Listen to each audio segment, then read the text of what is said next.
Have you ever stopped and asked yourself, why, no matter how hard you work, your bank account never seems to grow? You're hustling, taking on extra hours, maybe even a side gig, but still, the paycheck disappears, bills pile up, and your financial freedom feels like a distant dream. Here's the uncomfortable truth. Your job, the system you've trusted to keep you financially secure, is actually structured to keep you broke. And the worst part? You don't even realize it. Think about it. Why is it that two people with the same skills and effort, working similar hours, can end up in entirely different financial positions? Why do some people seem to accumulate wealth effortlessly, while most of us are stuck running on a hamster wheel? By the end of this video, you'll understand the hidden mechanisms at play. You'll see why working harder often doesn't pay off, and how the very economy you live in is designed to reward everyone except the worker. But first, let's peel back the curtain and see how deep this rabbit hole really goes. Before we dive into systems, let's start with a reality check. Most young adults in the US or Europe assume that working hard is the path to wealth. You graduate, you land a decent job, you hope promotions and raises will follow. But the numbers tell a different story. For example, in the US, median wage growth over the last 40 years has barely kept pace with inflation. According to the Economic Policy Institute, the typical worker's hourly wage in 2022 was almost identical to what it was in 1979 when adjusted for inflation. Think about that for a moment. Over 40 years of work, innovation, productivity gains, and economic growth, and your pay barely budged. It's not coincidence. The system is structured this way, and understanding why is critical, because this is the foundation of why your job keeps you financially stuck. Here's the framework I want you to hold in your mind through this video.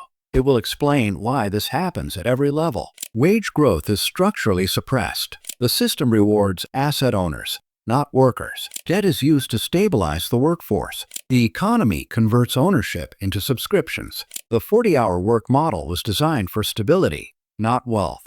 We'll go step by step, connecting the dots. And by the end, you'll see the pattern that keeps most people financially trapped, while a few accumulate real wealth.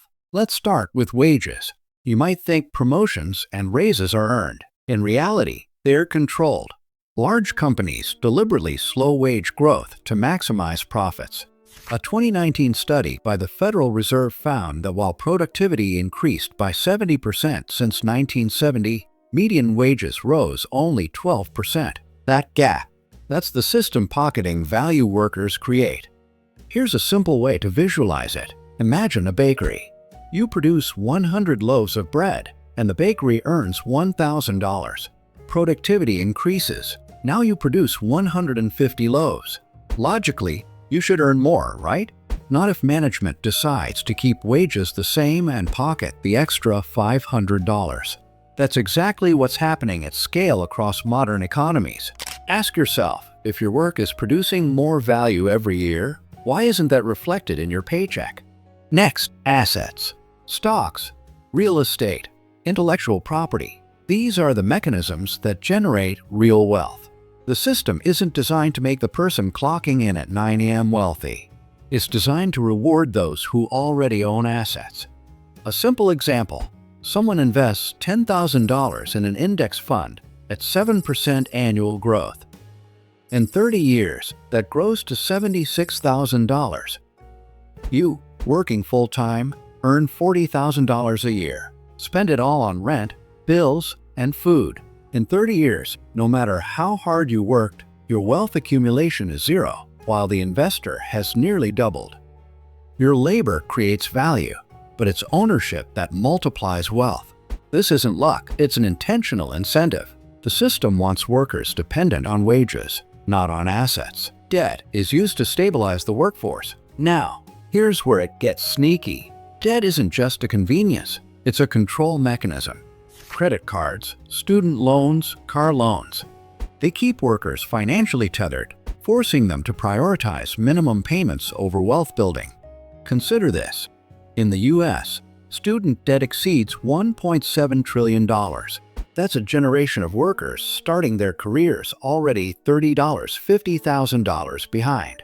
Add rent and living costs, And most people can't invest early or take entrepreneurial risks. Debt isn't accidental. It stabilizes the workforce by making employees more reliant on steady paychecks. Think of it like a leash you don't see, tight enough to keep you walking straight, loose enough to feel free. For the economy converts ownership into subscriptions. Here's another trick. Even when you acquire assets, the economy finds a way to monetize your ownership. Cars, software, even your home, they're increasingly subscription-based. You're not owning, you're renting access indefinitely. Example: Netflix, Spotify, Adobe, car leases, even smart homes. Everything essential now comes with recurring fees. You can't escape them. The economy is converting ownership into ongoing cash flow streams for companies, not individuals. You pay, you consume, you're trapped in a cycle.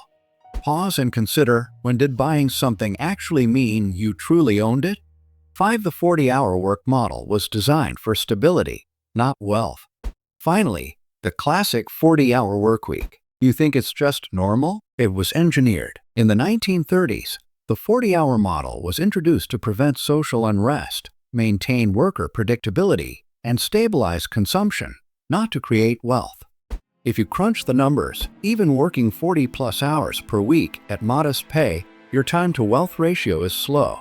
You're trading life hours for survival, while the asset-owning class compounds wealth during the same period with minimal effort. And here's the kicker. The very tools designed to protect workers from poverty also make it almost impossible for them to escape it. Let's connect the dots. Wage suppression keeps your paycheck stagnant.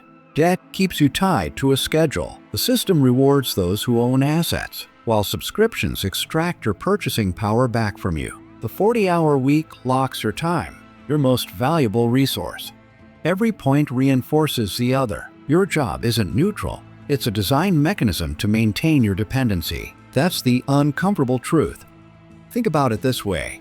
You work more, but earn proportionally less. Debt ensures you're tethered. The economy extracts money from your assets through subscriptions. Wealth flows upward, away from labor, into ownership. And the 40-hour workweek ensures you never have the bandwidth to break the cycle. This isn't a bug. It's the system operating exactly as intended. So what do you do with this knowledge? First, shift your identity. You are not just a worker. You are a potential wealth builder. Time, attention, and early asset accumulation are your most critical resources, not just the paycheck. If you continue living by the same rules, clocking in, paying debt, subscribing endlessly, you'll remain financially trapped. But if you start to understand the system, acquire assets, and structure your life to work for you instead of the other way around, you take back control. Your choice is stark. Keep being part of the cycle, or start thinking in systems, not paychecks. One decision can separate the next decade of your life from a lifetime of financial mediocrity.